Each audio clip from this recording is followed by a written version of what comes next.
Daripada keturunan anak-anak Nuh lahirlah pelbagai bangsa, namun kebanyakan mereka memusuhi Tuhan dan hidup menurut kehendak sendiri.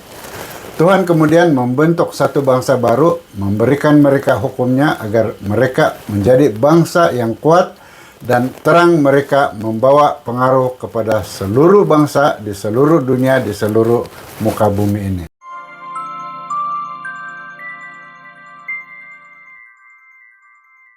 Halo, selamat kita bertemu kembali di channel Wahyu Pengharapan melalui segmen ringkasan pelajaran Alkitab.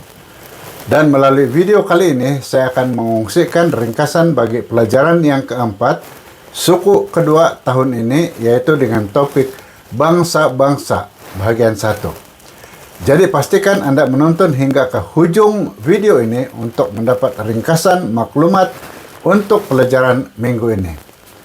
Tanpa berlengah lagi, mari kita dahului dengan membaca ayat hafalan yang dipetik dari Daniel 7 ayat 14 yang berbunyi, "Lalu dikurniakan kepadanya kekuasaan, kemuliaan, dan kedaulatan, sehingga semua orang daripada segala suku, bangsa, dan bahasa beribadat kepadanya. Kekuasaannya ialah kekuasaan kekal yang tidak akan lenyap dan kerajaannya tidak akan binasa."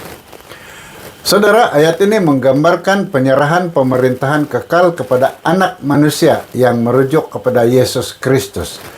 Dia diberikan kuasa, kemuliaan, dan kerajaan yang bersifat kekal, tidak akan musnah, serta melibatkan semua bangsa, bahasa, dan kaum di dunia ini. Ayat ini menunjukkan kontras antara kerajaan dunia yang sementara dengan kerajaan Mesias yang adil dan kekal. Nubuatan ini memberikan pengharapan kepada umat Tuhan bahwa walaupun kuasa dunia penuh kekacauan, akhirnya Kristus akan memerintah dengan kebenaran dan keselamatan sejagat bagi semua yang tunduk kepadanya. Saudara sedang penonton di mana sahaja Anda berada, saya mulai dengan ringkasan untuk topik Nimrod dan Niniwe.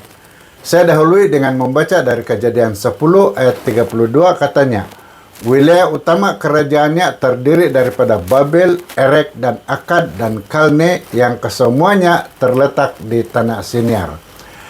Saudara, ayat ini berbicara mengenai kebangkitan Nimrod yang dianggap raja pertama yang berkuasa di dunia selepas air bah. Disebabkan dosa mereka, maka Adam dan Hawa diusir keluar dari Taman Eden dan tidak dibenarkan masuk semula. Mereka dan keturunan mereka terus datang di depan pintu masuk Eden yang dijaga oleh kerubim untuk mempersembahkan kurban kepada Tuhan sebagai tanda pengakuan bahwa Tuhan ialah pemerintah agung mereka. Namun, apabila kejahatan semakin berleluasa, Tuhan memutuskan untuk memusnahkan bumi dengan air bah dan menyingkirkan Taman Eden dari bumi. Selepas air bah, manusia seperti Nimrod memilih untuk membentuk kerajaan sendiri yang bebas daripada pemerintahan Tuhan. Nimrod membina kota seperti Babel dan Niniwe yang kemudiannya menjadi musuh kepada umat Tuhan. Saudara, topik seterusnya ialah panggilan Abraham. Dari Kejadian 12 ayat 2 kita baca, "Aku akan membuat kamu menjadi suatu bangsa yang besar. Aku akan memberkati kamu dan menjadikan namamu hebat. Kamu akan menjadi suatu keberkatan." Kejadian 10 menggunakan perkataan Ibrani goyim untuk merujuk kepada bangsa-bangsa, termasuk orang yang bukan Yahudi yang jauh daripada Tuhan. Untuk memulihkan mereka, Tuhan membentuk satu bangsa baru melalui keturunan Abraham, yaitu Israel. Abraham dipilih karena dia akan memimpin keluarganya memelihara jalan Tuhan. Melalui bangsa ini, Tuhan ingin menunjukkan kepada dunia hasil hidup yang dipimpin olehnya. Tuhan memberi mereka hukum yang adil, bijaksana agar bangsa lain terinspirasi dan tertarik kepada Israel, lalu menerima berkat yang Tuhan ingin limpahkan kepada seluruh dunia. Pada Selasa kita mengkaji topik diberikan apa yang Anda minta. Di dalam 1 Samuel 8 ayat 5 berkata, "Sesungguhnya Tuhan sudah tua dan anak-anak Tuhan tidak hidup mengikut jejak Tuhan. Sekarang lantiklah bagi kami seorang raja untuk memerintahkan kami seperti semua bangsa lain." Malangnya Israel tidak ingin menjadi bangsa teladan yang dipimpin langsung oleh Tuhan. Sebaliknya mereka mau menjadi sama seperti bangsa-bangsa lain dengan meminta kepada Nabi Samuel, hakim yang terakhir yang memerintah Israel untuk mendapatkan seorang raja. Satu tindakan yang menolak Tuhan sebagai raja mereka. Walaupun telah diberi amaran tentang akibatnya, mereka tetap berdegil. Tuhan yang mengetahui lebih awal akan hal ini menetapkan undang-undang untuk memastikan raja tetap selaras dengan kehendaknya. Namun demikian, raja yang terbaik sekalipun juga mempunyai kelemahan yang besar dan kebanyakan mereka melakukan kejahatan. Hanya kerajaan Tuhan yang benar-benar bersikap adil. Topik yang kita kaji seterusnya ialah para pemerintah bangsa lain. Kita dahului dengan membaca ayat dari Matius 20 ayat 26 katanya, "Ini tidak harus berlaku dalam kalanganmu. Sesiapa yang ingin menjadi orang besar dalam kalanganmu, mestilah melayani kamu." Saudara, selepas kemurtadan Israel, Yesus membentuk satu umat baru, yaitu gereja, yang tidak sepatutnya mempunyai raja atau kewarganegaraan tertentu dan pemimpinnya harus melayani sesama di antara mereka. Selama kira-kira 300 tahun penganiayaan, gereja itu kekal setia. Namun apabila Maharaja Konstantin mentauliahkan agama Kristen pada abad keempat, dia telah menjadi pemerintah tidak rasmi gereja dan mengeluarkan undang-undang untuk mengurus tadbir gereja ketika itu. Pada abad ke-5 dan ke-6, gereja bergantung kepada kuasa negara dan uskup Rom telah mendapat kuasa lebih besar apabila pentadbir sivil diserahkan kepadanya. Jadi sepanjang zaman pertengahan, mereka yang menentang gereja dihukum, dan dengan demikian gereja mengulangi kesalahan Israel. Saudara, topik terakhir yang kita kaji minggu ini ialah cahaya kepada bangsa lain.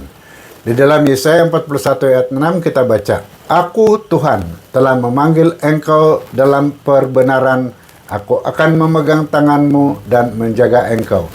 Aku akan menetapkan engkau menjadi perjanjian bagi umat manusia dan cahaya bagi bangsa-bangsa."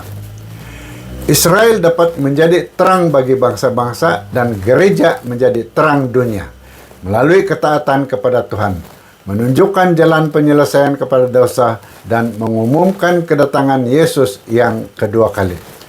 Saudara, meskipun catatan sejarah menunjukkan kegagalan umat Tuhan dalam melaksanakan misi ini, dunia tetap diberkati melalui berita keselamatan yang disampaikan oleh Israel dan gereja masa kini. Kini, dalam saat-saat terakhir sejarah dunia ini, inilah peluang terakhir bagi kita untuk memenuhi peranan itu dengan memberitakan keselamatan daripada Tuhan kepada seluruh dunia sekarang ini. Saudara, saya teruskan dengan membaca ringkasan petikan pena inspirasi yang berbunyi, "Orang yang bertobat akan diubah setiap hari dapat membawa berkat kepada dunia. Gereja yang taat dan penuh kasih memberi pengaruh yang menyelamatkan. Tuhan memberkati usaha mereka, dan mereka yang ingin menarik orang berdosa kepada Kristus akan mendapat sokongan dari seluruh alam semesta surgawi." Saudara, untuk mengakhiri, saya berikan 3 perkara utama sebagai kesimpulan pada ringkasan yang saya telah kongsikan. Pertama, Tuhan menggunakan siapa saja dalam rencananya. Tuhan tidak terbatas kepada umat pilihannya sahaja. Dia juga boleh menggunakan individu dari luar untuk melaksanakan maksud keselamatannya, seperti Raja Kores dan Raja Nebukadnezar. Kedua, kesetiaan membawa pengaruh yang menyelamatkan. Umat Tuhan dipanggil untuk menjadi terang dunia melalui kehidupan yang taat setia dan berkasih sayang. Ketaatan mereka memberi pengaruh positif yang boleh menarik orang lain kepada Kristus. Ketiga, Babel juga boleh wujud di dalam diri kita. Walaupun kita tidak secara fisikal berada di dalam Babel, kita perlu sadar akan pengaruh dunia yang mungkin telah meresap ke dalam hati. Umat Tuhan perlu sentiasa waspada dan bersedia diubahkan agar kekal setia dalam misi ilahi. Sekian ringkasan pelajaran Alkitab untuk kajian minggu ini. Saya harap Anda telah mendapat maklumat yang dikongsikan melalui video ini sangat berinformatif dan membantu. Pastikan Anda tekan like dan share video ini serta subscribe pada channel ini dan tekan lonceng notification agar Anda tidak terlepas menonton video yang akan dimuatkan nanti. Dan jika Anda ada pertanyaan atau pandangan yang ingin dikongsikan, sila luangkan masa untuk meninggalkan komen di bahagian komen di bawah ini atau hantar ke nomor yang tertera. Terima kasih karena menonton dan jumpa lagi di video akan datang. Tuhan memberkati Anda.